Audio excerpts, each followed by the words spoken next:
You're listening to the Practical Wealth Show with Curtis May, putting you in the driver's seat to control your finances. Let's start the Practical Wealth Talk about alternatives to Wall Street.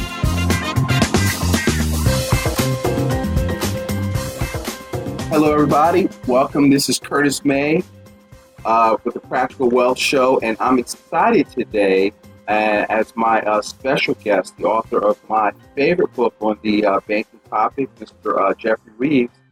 And he's got a great book that I actually make required reading for our clients, that if you don't read this, you literally cannot work with me.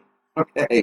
And but one of the things I always talk about, so what I want you to get out of this episode today is the Money for Life model, which is, to me, an operating system by which to begin to think about money, which is right in line with the prosperity economics movement that we teach.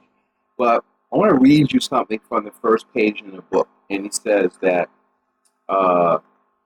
Americans are trapped in a dysfunctional financial model that incontestably chants the mantra, you can have everything you need and anything you want as long as you have enough credit. Okay. And you can have the 60-inch flat panel TV for the big box store, the store, the new SUV, the dream vacation, the lavish. It only happens once in a lifetime wedding, the upscale home in the hottest neighborhood, a perfect retirement, and on and on. And to this way of thinking, I can afford it really means that you have enough income to make the payments, okay, including large amounts of interest. It whispers that you only get to use the things you buy and that you don't really own them, but it shouts that just having them proves your wealth and worth. This model is designed to make others wealthy at your expense, and it makes bad decisions feel good, okay? And this model is called the debt paradigm. And so this book came out, Jeffrey, in 2006. There's nothing changed. And so I want to say welcome to our audience. Good morning, Curtis. So, Jeffrey, has anything changed since that introductory that I just read there? No, actually, nothing's changed. And the interesting thing is, as you read that, it dawned on me that I left out a really big piece of that puzzle, of the debt paradigm puzzle. And that piece is the reason that we as individual Americans are in debt up to our eyeballs is because our government is in debt up to its eyeballs. And that we see the government at all levels taxing and borrowing our money and then spending it and spending more than they actually have. So the greatest teacher in the world is example, and the example that we look at every day in our governmental agencies is spending money they don't have. And so we just say, hey, if the government can do it, so can we. And one of the things that you talk about, and that's that whole, Keynesian thought process that you can bend your way to prosperity, or, the government needs to create aggregate demand. But one of the things that you've talked about in the book and in articles I've read by you is we're in the debt paradigm, but there was something called that's not how our country started. And there was something called a frontier paradigm where you said that, Ben Franklin had a different mindset about money. Can you speak to that a little bit? Well, Ben Franklin, I wrote another book, which was an interpretation or a commentary on Ben Franklin's essay, The Way to Wealth. And this book was written in 2008. The Way to Wealth commentary was written in 2010. And basically, Ben Franklin was quoted, used lots of little short quotes in his story about Father Abraham, who was going to an auction. And we've heard all these things. A penny saved is a penny earned. A word to the wise is, Ben Franklin was a practical man. And he and Alexander Hamilton both had quotes about, and I don't remember the quotes, but they had quotes about if you're in debt to another, you're a slave. You're a slave to that person. You're not working for yourself anymore. You're working for somebody else. So if you have a lot of credit card debt, borrow money to get a car, and you borrow money to get your house, and all the things that we borrow money for, clothing, some people for food and basic essentials. You become a slave to the people that you borrow from. They're in control of your budget, not you. And Ben Franklin and Alexander Hamilton and all the founders were extraordinarily careful about not getting into debt. And I guess the historical background for that, Curtis, is that the way a lot of the folks that came to America got here was through debtor's prison in England. A lot of the people who came to America, not so much the founders, but a lot of the people that they had in their service were in their service because, in fact, they were slaves until they worked off their debt. And we're not in a different place today. We're in exactly the same place today. We're a slave to the people we owe money to, the bank, the credit card company, the store card, you name it. I don't want to go on about that, but yeah, I mean, it's a new form of slavery. I because if you can't do what you want to do, you're in servitude. I always tell people that your income. No, yeah, when you're in debt, your debt is an obligation for stuff. For cars, for credit cards, for consumer things that you have to pay for. Debt is an obligation on future earnings. So you're using future earnings as collateral, and so you're still paying for things that are in your current budget for decisions you made 2, 3, 4, 5 years ago. And that is what the debt paradigm kind of sells to people. Yes, it is. We go back to the fundamental principle of money for life is that there are, the 4 pillars of financial security. And the first is freedom from debt to others. And until you get there, you're a slave. So hurry up, folks. Start working with Curtis and get out of debt. That's right. We got a plan for you. So freedom from debt to others. So let's go through those because I talk to you about that. So debt. So if you're going to be in debt, then at least be the bank so that you owe it to yourself. Is that the continuation of that thought? Yes, it is from a philosophical or from a practical point of view. If you borrow money from your cousin Louie or the local credit union or your one of the behemoth banks, those people then have control of your life. So you need sources, you need places to borrow where you can borrow money and you remain in control as opposed to someone else. And that's what freedom to debt to others means. Freedom from debt to others means. It's that you have a place to get money when you need it for the things you need and want without enslaving yourself or making yourself indebted to someone else. And so talk about pillar number 2. Well, one of the biggest myths in the United States today is that we should retire. And in order to retire, you have to have some savings. You have to have some money that's going to generate income when you retire. So in 1974, the Congress passed a law called ERISA, Employee Retirement Income Security Act, which has since been modified about a half a dozen times and is now a behemoth all by itself. And ERISA said you can put money into an IRA and a 401k, and it became a Roth IRA jumped in there, and pension plans and profit sharing plans of all sorts for larger corporations jumped in.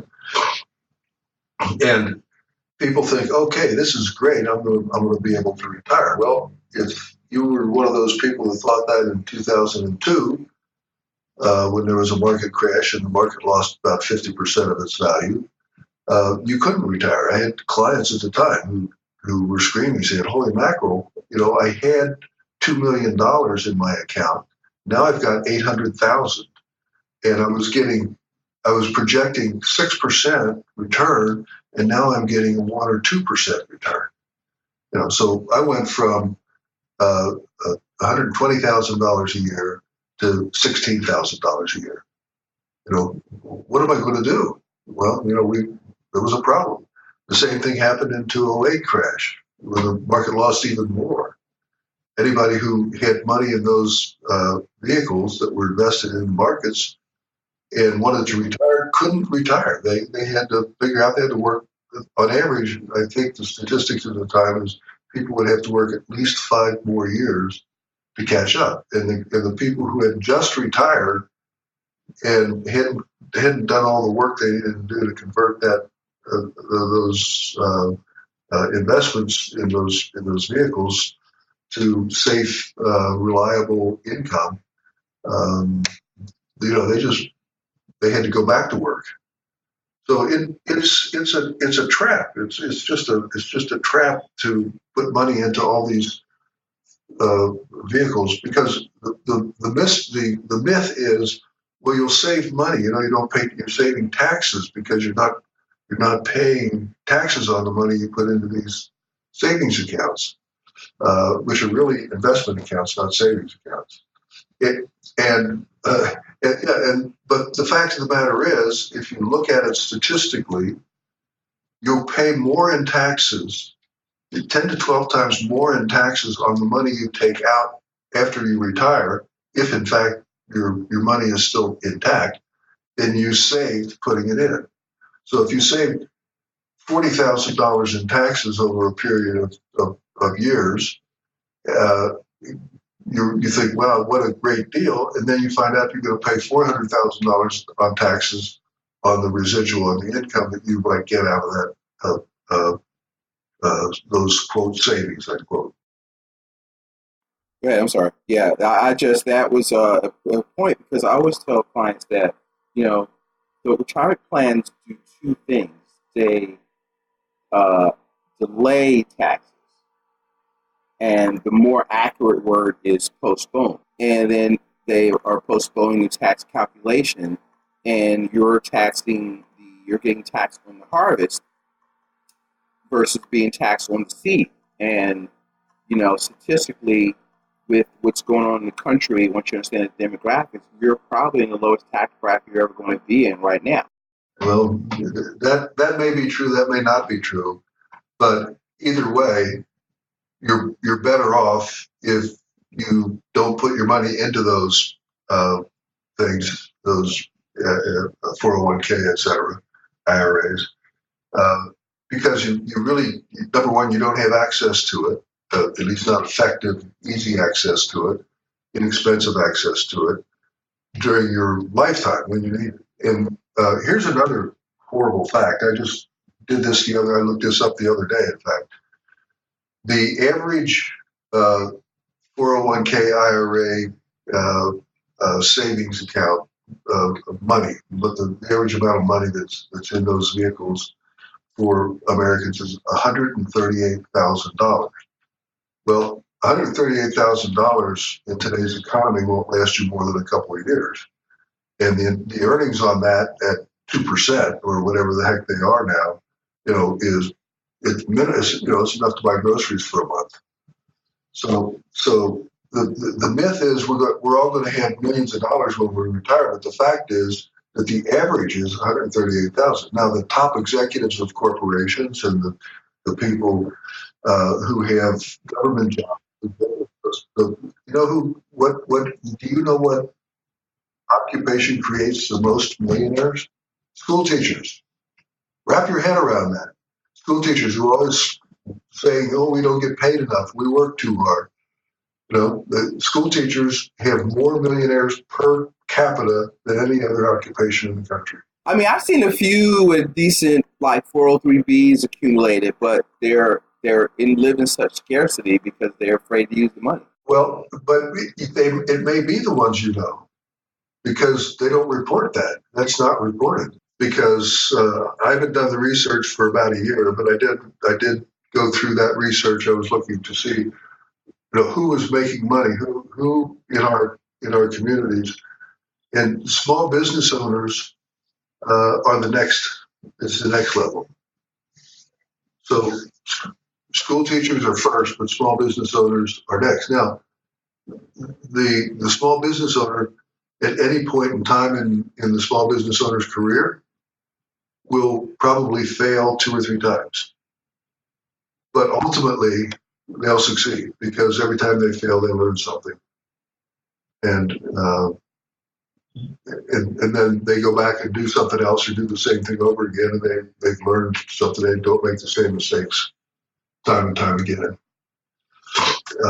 Yeah, so that was a fascinating bit of research, and it's a fascinating fact. But federal government and state government employees are also very well to do because they have these immense pension plans that we all pay for, so that they get taken care of, even though we don't.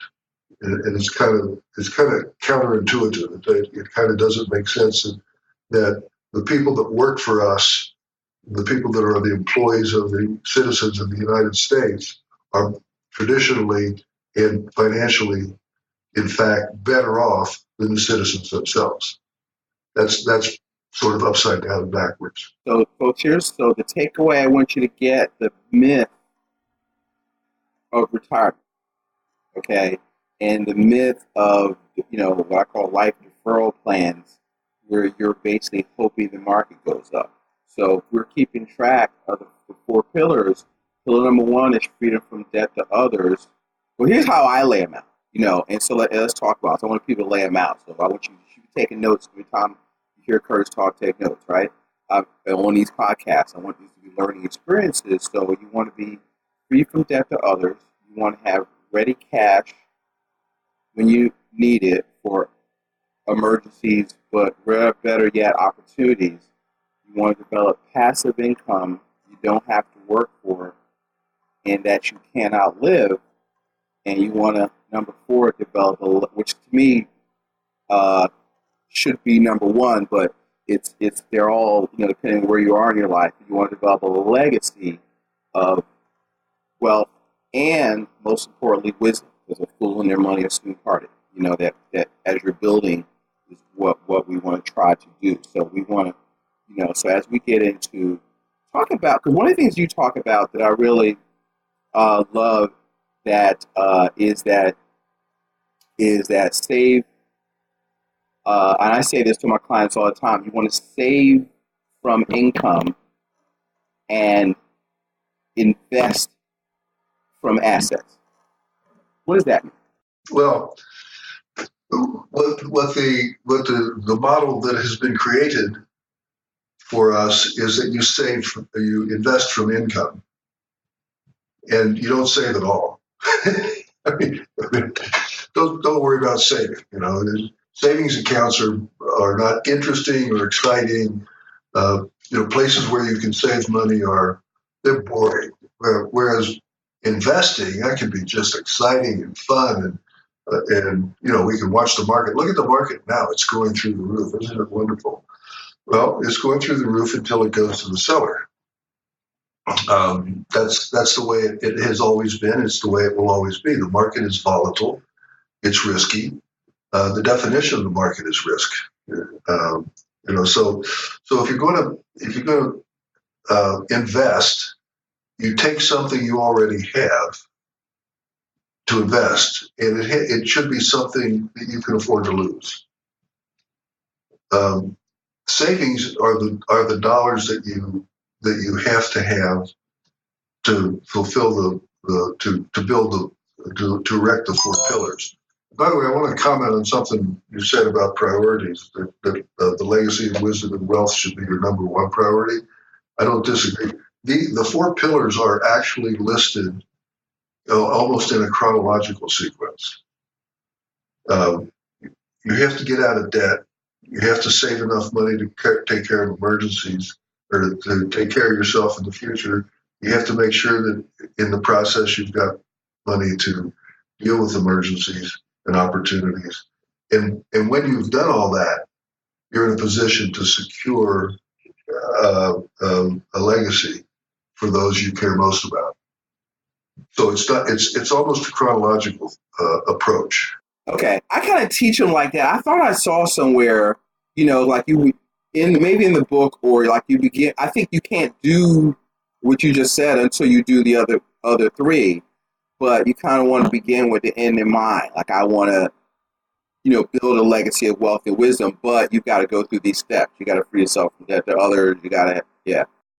That's the point I was making. Is that you're correct in the priority, but the way the book is written and the way the system actually works is you do these things. They're simultaneous. They're all happening at the same time, but you kind of have to move from one to the next in terms of building the whole structure.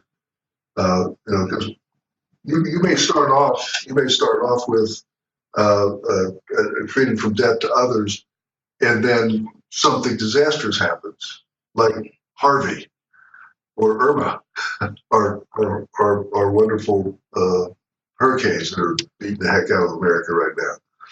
So, there are setbacks in life. There are things you have no control over. And, so Harvey and Irma may come along and blow up your house, and it may take all of your resources just to keep going until you can get back to the norm. It may take you 5 or 6 or 10 years to recover from those kinds of things. But in the normal course of the events, unless there is a disaster, you'll kind of progress from one to the next to the next to the next. The legacy really is the thing that permeates the whole process. And when you die and pass on, you want to leave something behind that's valuable and worthwhile. And for your spouse, for your kids, for your grandkids, for your community, for your employees, for whomever you have responsibility for, that you have love for. So you won't know whether you did that very well until the day you die. So you got to keep working till that day comes to achieve these four goals.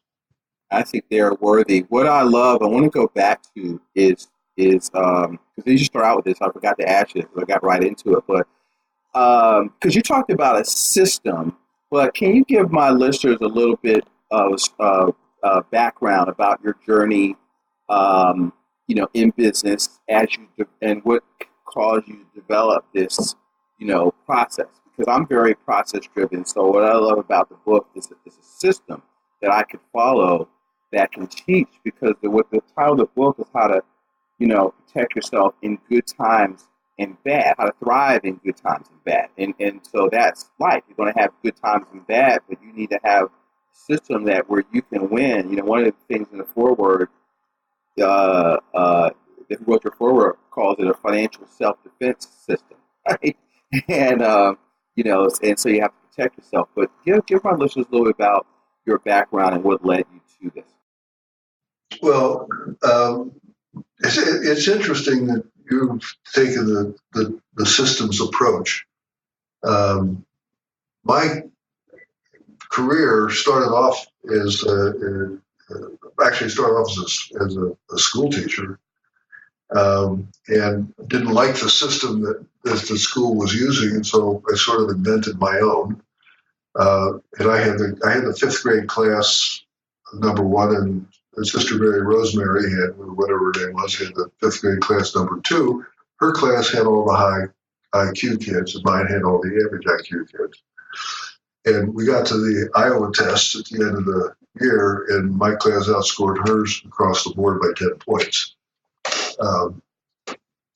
From there, I went into systems and programming and those kinds of things, and I spent quite a few years doing that.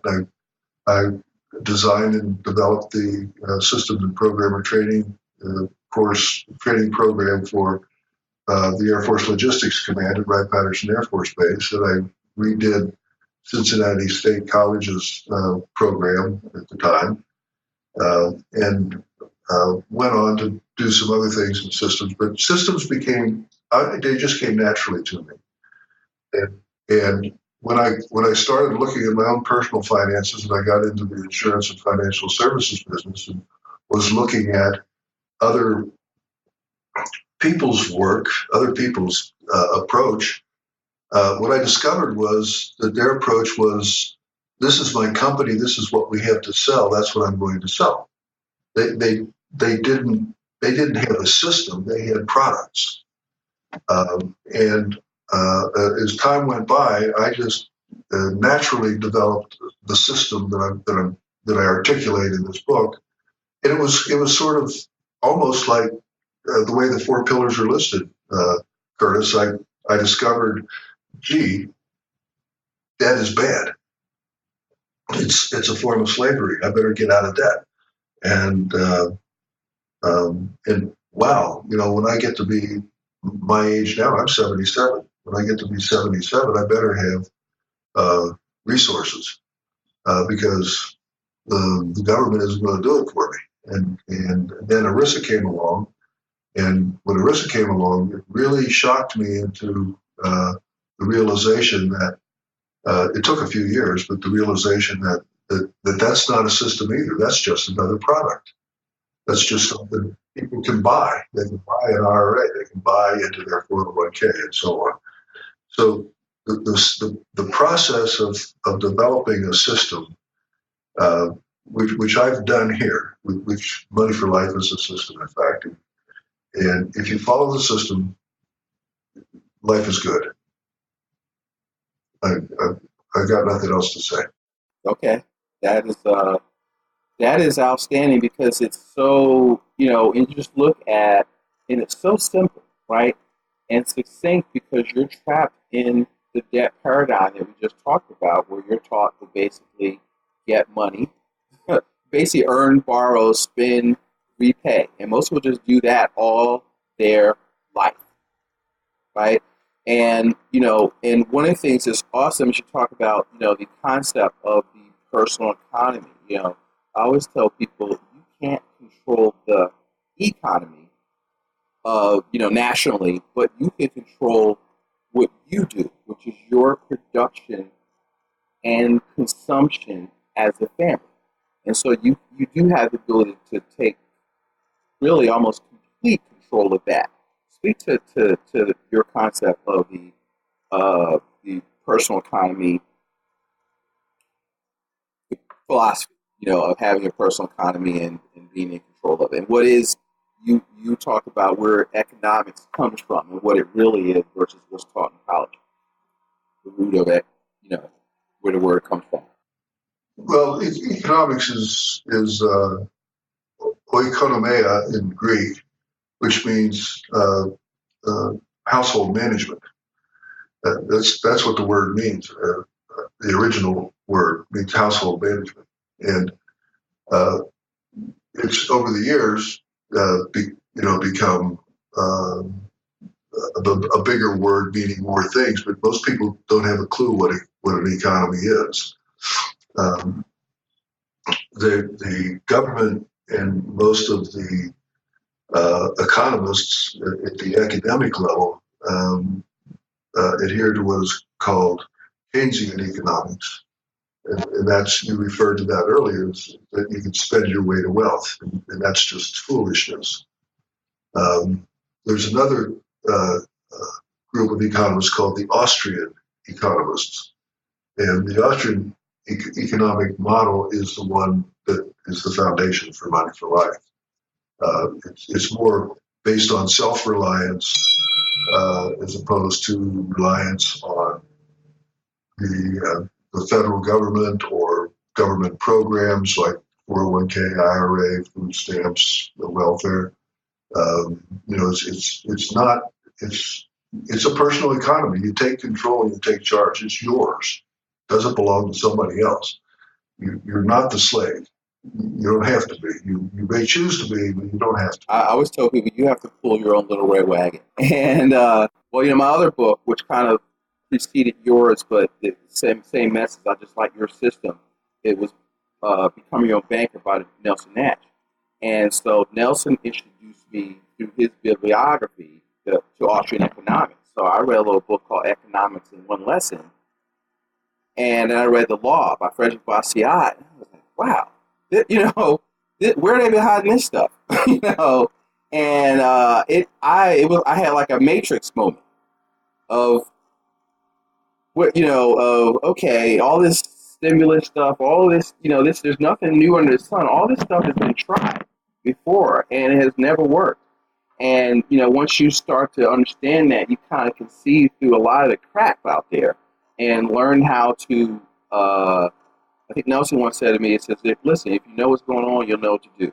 And so you've got to know what's going on. Now, if you have a model, a system to organize your finances, it doesn't really matter who's in office, what's going on, because I was told with your personal economy, it's like playing, I was showing somebody in basketball, you have to, and if I do a workshop, I'll say, you have to play defense or any sport you're at. My daughter would be in a soccer field, she'd be standing straight up. I'll say, listen, you have to get into the ready position, knees bent, so that you can move. You can't just stand up, because the first thing you have to do is get down into your ready position. And then you've got to be able to react which way your opponent is going. And so you've got to, make moves to protect yourself or defend your personal economy. And then there's going to be opportunities where you can get a steal and go down for a layup. So that's why you have to have ready cash, pillar 2, for, after about 6 months or so, it becomes an opportunity fund, really 12 months. And, to look for opportunities to advance your personal economy forward, and so that's why you can't have all your money locked up, and so opportunities are going to present themselves, and opportunities will find you if you have cash. But that Austrian model, I remember when I first read your book, I called you, True Curtis for, and he said that, it's really the stuff is not new. It's, it's from the Torah. It's from the Richest Man in Babylon, and I think we were driving back from Montreal, so I downloaded the Richest Man in Babylon audiobook, and I had a 7-hour drive, so I listened to the whole thing again in one setting, and I had read it before, but I hadn't read it in a while, and it read totally different, and you can tell the book is really all about life insurance, for real. I mean, but it's not really about life insurance, but it's really about principles. And principles are thousands of years old, and they don't change. This is the argument sometimes is that there's a difference between values and principles. People talk about values a lot, but values change. In 1856 in Denver, Colorado, where I live now, if you had a 6-gun hanging from your hip and a good rifle in your saddle, and you were well equipped, and those were extremely valuable things. They were valued very highly. Today, not so much, right? Buggy whips, when there were buggies, were valued. Buggies were valued. Horses were valued, but not so much anymore because we have other things. Other things have changed, but the principles never change. In fact, the commentary on Ben Franklin's Way to Wealth, Nelson Nash wrote the foreword to that book. And he said, this book rivals The Richest Man in Babylon in terms of its content, okay? And that's Nelson's favorite book, Richest Man in Babylon. So Nelson wrote the foreword for the Way to Wealth commentary. And that's what he said in the foreword. That's not a reflection on me. That's a reflection on the principles that are articulated by Ben Franklin in that little story about Father Abraham. Right. You can find that book, Jeffrey's book on that, all of these actually on Amazon.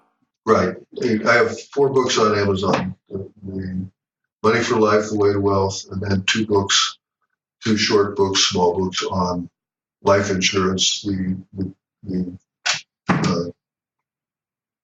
12, the Dazzling Dozen, I think, which is 12 things about life insurance you don't know, and the 5 something else. But it's been a while.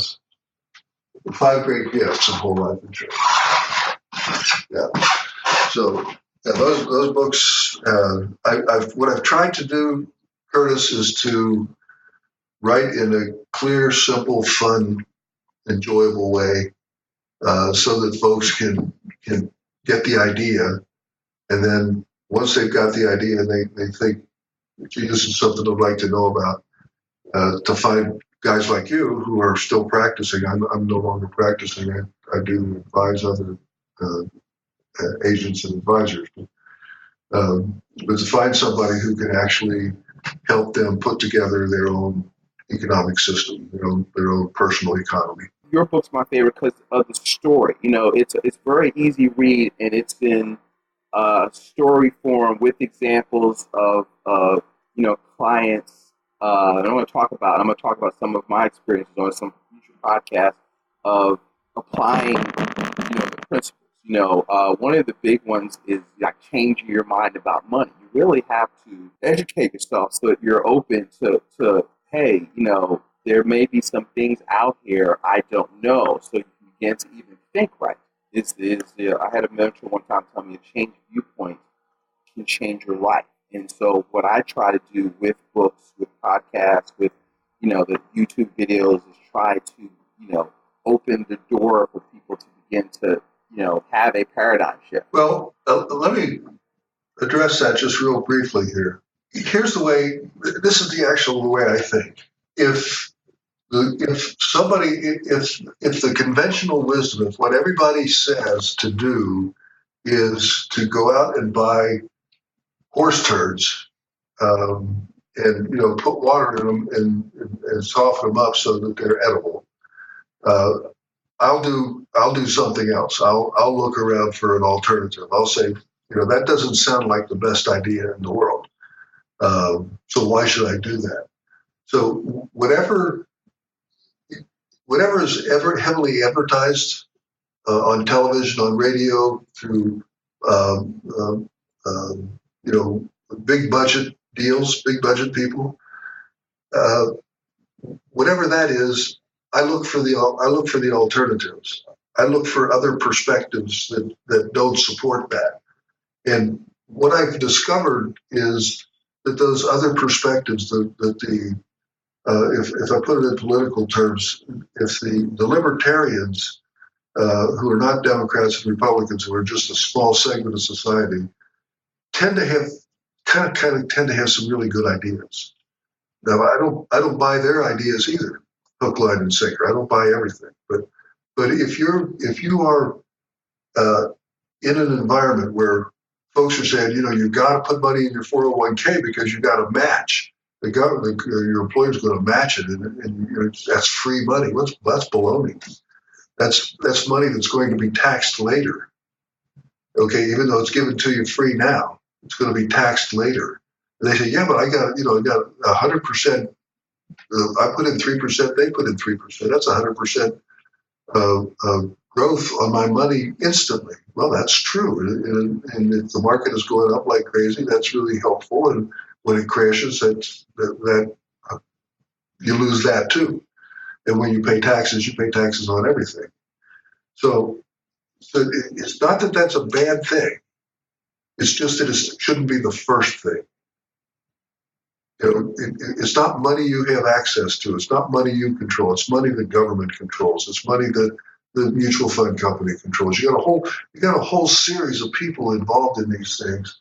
So when you're thinking about economics, think about alternative perspectives. Whatever is heavily advertised and promoted, I guarantee you, they're not promoting it to help you. They're promoting it to make money for themselves and their companies. And if the government says, "Ooh, you got to do the 401k thing, it's really wonderful," It's not because it's wonderful for you. It's wonderful for the government. They're raising more money off of that than you can imagine. Right. And, and so you just have to think, through. That's my nickname is around here is a contrarian. So, I'm always going to do the opposite, or I want to find out, well, why? Because if everybody's doing it, I automatically don't want to do it, and I've always been that way. And so now with some of the stuff I've been reading, now I've got backing, I've got facts behind me. So now I'm dangerous, when I'm like that. And so it's funny. The thought I remember my thought when you said something was where I double checked this. I looked in Benjamin Graham's book, and one of the things that you talk about is in Warren Buffett's mentor, Benjamin Graham says an investment is something you put your money into where your principal is safe and you have a reasonable opportunity to make a profit, and anything other than that is speculation or gambling. And if you so if you use that definition, most people who think are investing really aren't even investing; they're speculating. I'm not going to go there too deep on this call, but because I said, look, hold a mutual fund up to that example, and you can't control anything about a fund going up or down. And I'm telling people, I'm not saying you shouldn't do that, but you need to put money someplace where you've got liquidity, use, and control of it first. And then if you want to speculate, okay, just know that you're speculating. It needs to be money, like you said, that you can afford to lose. Yeah.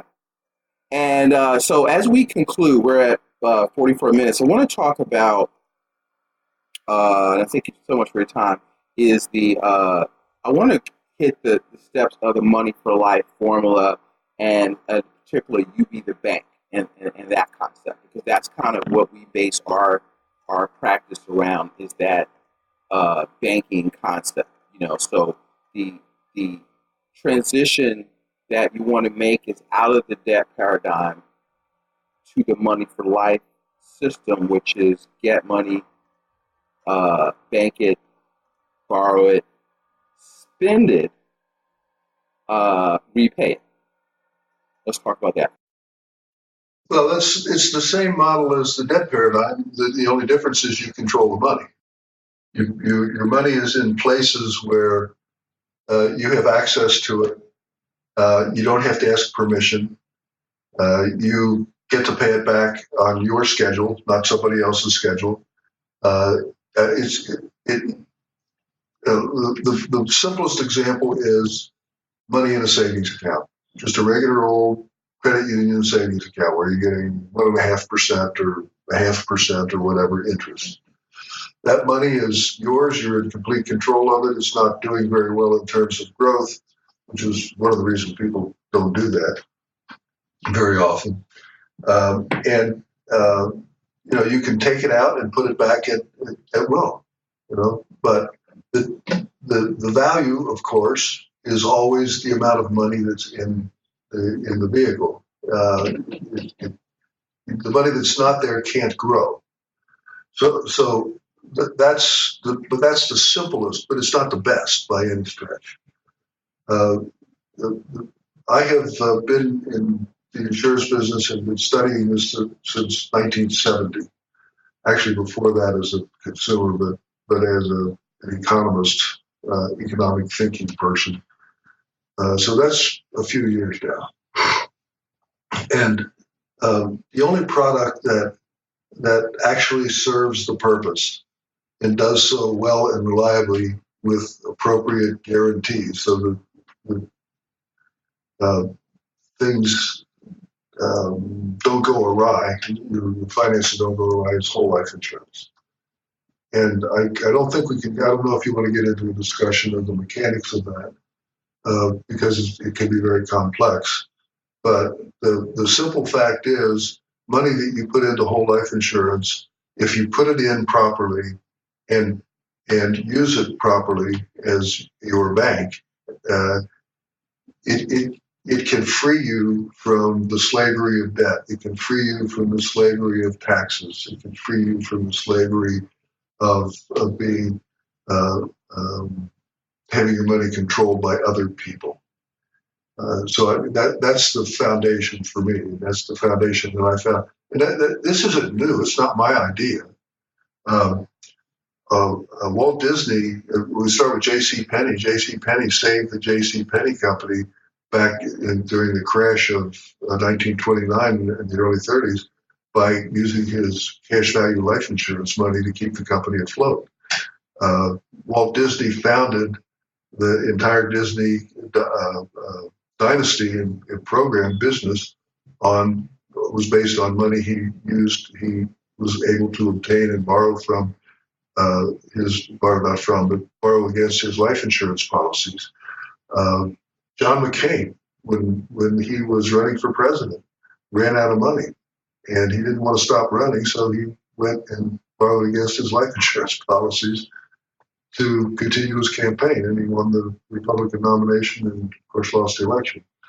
But I didn't know that, but it's just another arrow in the quiver. That this is. I have clients that have made fortunes because they were able to access money that they had in whole life insurance policies. I mean, it's that simple. Where they had opportunities. I've got one right now, Curtis, that I'm looking at up here in Denver. There's a building that some investors bought, and they got inside and started ripping down the walls and discovered that it was a disaster and had all kinds of problems. And now it's a fire sale. And I'm looking to. I don't have enough money to do it all myself because it's over $1 million building, but it's in a historical building here in Denver, and so I'm trying to put together a little syndicate to go in there and basically put together the cash to buy this thing for cash, and then finance the renovation. So, it's the money that you can get to anytime you want, for whatever you want, without anybody asking you any questions. So I'm rambling. Yeah, no, I mean because that gives you a tremendous peace of mind if you can access money with a fax or a phone call, and not what I call drain the tank, because really, you're collateralizing your money, your cash value, and the insurance company's loaning you their money. Well, what's the power in that? Uninterrupted compounding, your money to earn interest and dividends, but you still get usage. So now you can have $1 doing multiple jobs. And so, and when we say banking, just to clarify, just means creating a pool of capital, pool of money that you control that can move at cost to meet some need you have. So that's all it is. So when we say earn it, bank it, that just means you still need to save. We just believe the best place to store cash is permanent life insurance, specifically whole life with a dividend-paying company. So not IUL. If you're hearing this, be clear when I say that. I'm not talking about in there. Life. And then you can borrow against your savings, spend it. And so spend it on what? Depreciating assets, major capital purchases, anything you can't pay for out of cash flow. But you do have to be an honest banker. So you gotta, when I work with people, I say, listen, we're gonna figure out a payment plan, because this is not free money. You gotta pay it back. And then, or you can borrow it for appreciated assets, like the example that Jeffrey just talked about, opportunities. I had a client, I talked about this in an earlier podcast, that was able to collateralize his cash value, and he bought an ATM machine. Now he owns 8 of them, and they're cash flow, and $300 to $400 a month. And there's all kinds of stuff that people do. I've used them to pay for my kids. My daughter found a $1,500 summer camp off of Lake Michigan, so I had to drive her from Philly here to Traverse City, Michigan. But we took a policy loan to do that, and then recapture our money and use it again for something else. And it's powerful just to make that your core operating system. and then you repay yourself, and you keep recycling that money. And if you focus on getting money, getting better at your business, getting better at your job, and banking, as richest man in Babylon, part of all you earn is yours to keep. 10 to 20% of your income running through your policies. Every year your personal economy should get better. Well, it will get better. Something that just kind of crept into my mind as we've been having this discussion is that America is based on economics. The government, the King of England, and the merchant companies of that day were imposing their will on the people in the United States, which wasn't the United States; it was the colonies, or the people in the colonies. And eventually, that became so burdensome that the folks just said, we're not going to do this again. And they laid down these principles of government and personal principles as well that they articulated in their own personal lives and in their own personal writings, Franklin in particular. So we have to do the same thing. You have to do the same thing today. Today, the oppressors are the large corporations, the large lobbying groups like the pharmaceutical people, and the oil people, and the agricultural people. And there are a bunch of companies in each of those industries, and those companies themselves are behemoths. And then the federal government is there. So you got these folks with trillions of dollars. And here are you, making $78,000 a year and trying to put something together. But if you don't put something together, those big guys are going to take control of your life. They're going to take control of it through debt. And, it's essential. If you want a free America, it's going to be individuals and small businesses that stand up and say, "Hey, what was that movie where the guy's screaming out the window? I'm not going to take this anymore. I'm mad as hell. Yeah, I'm mad as hell, and I'm not going to take this anymore." Well, you got to get mad as hell. You got to be that guy. You're not going to take this anymore. You're going to get control of your time and your life.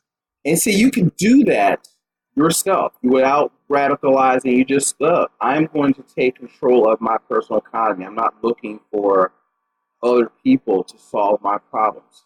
I'm smart enough. I'm ambitious enough.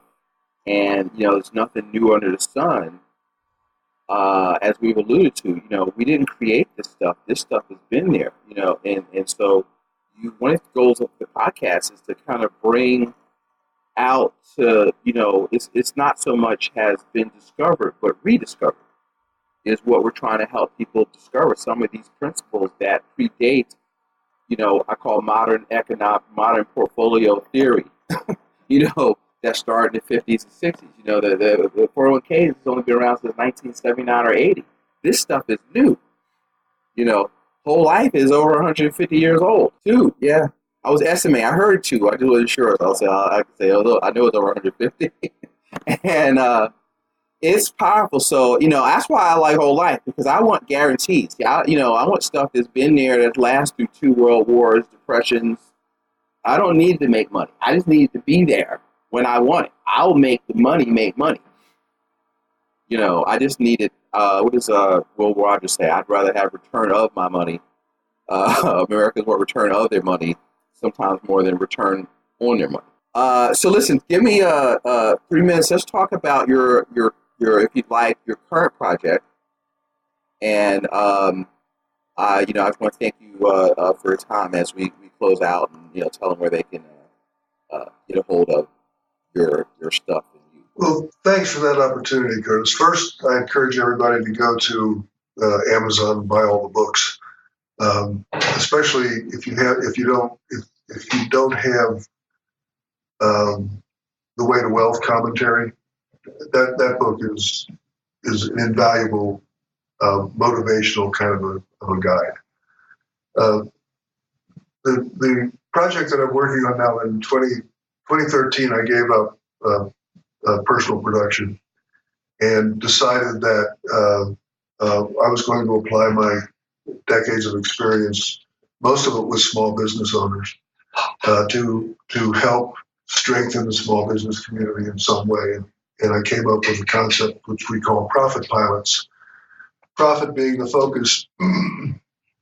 Pilot because small business owners are like the pilots of aircraft, commercial aircraft. They're responsible for everything from the time they walk on the tarmac and inspect the plane until the time they bring it back down and walk off the ramp and off the plane. So profit pilots, there's two things that every small business owner needs that 99% of them don't have. Number one, they need a mastermind group of other business owners in different businesses and industries that can help them deal with the issues, challenges, and problems and opportunities that they face every day. The second thing is they need a board of advisors that they can trust. Well, I married those two things together, and what we do is we bring together 12 to 16 business owners in different industries of similar size and scope. And we have a whole structure where they become each other's mastermind group and they become each other's board of advisors. We've done some terrific things. We have a gentleman who has gone from $3.5 million to $20 million in revenue in 3 years.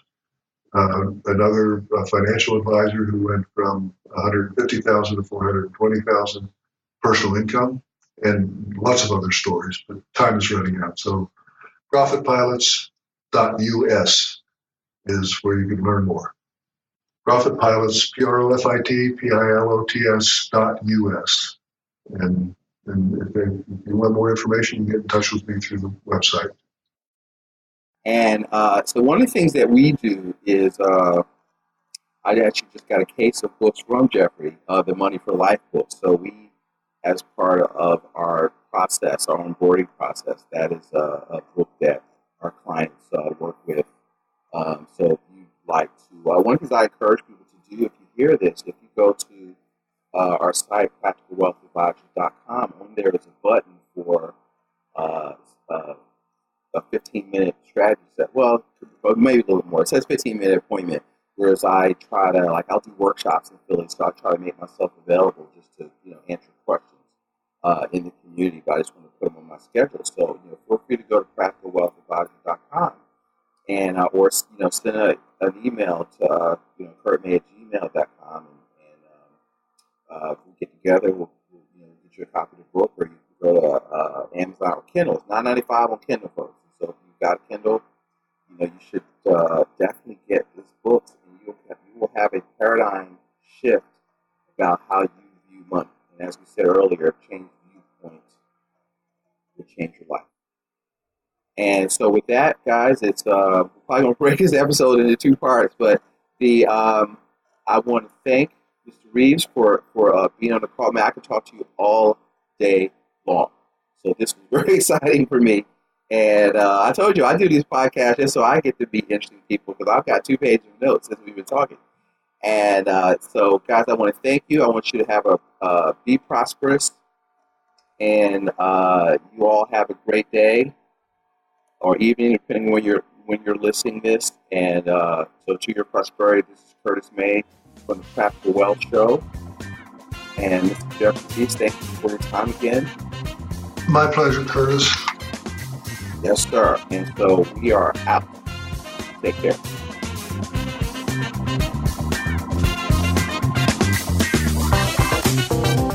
Thanks for listening to Practical Wealth. To access the show notes and resources, go to practicalwealthshow.com. To get your questions on the show, go to practicalwealthshow.com.